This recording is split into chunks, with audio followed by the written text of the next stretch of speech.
बिस्मिल्लाहिर्रहमानिर्रहीम। प्यारे दोस्तों, आज हम ड्राफ्ट कूलिंग टावर के बारे में पढ़ते हैं। इस किस्म के कूलिंग टावर के काम करने का असूल बिल्कुल उसी तरह है जिस तरह नेचुरल ड्राफ्ट कूलिंग टावर का होता है।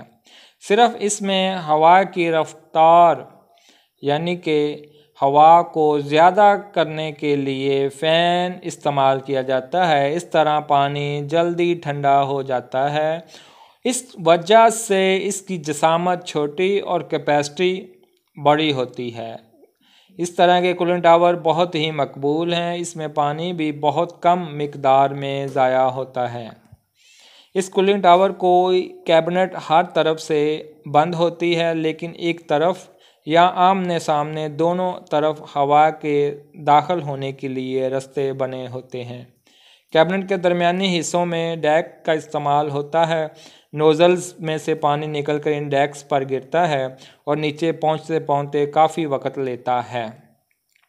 कैबिनेट के ऊपर एक पंखा लगा होता है जो कि हवा को खींचकर ऊपर फेंकता है, जबकि पानी नीचे से गिरता है।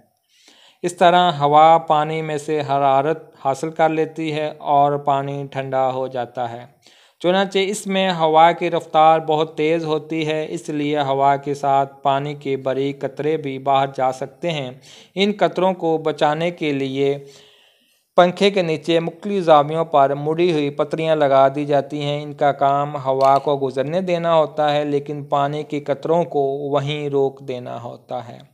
प्यारे दोस्तों, ये कूलिंग टावर बहुत ज़्यादा मकबूल हैं और बहुत ज़्यादा इस्तेमाल होते हैं। जी, मेरे प्यारे दोस्तों को कूलिंग टावर के बारे में काफ़ी इल्म हो गया होगा।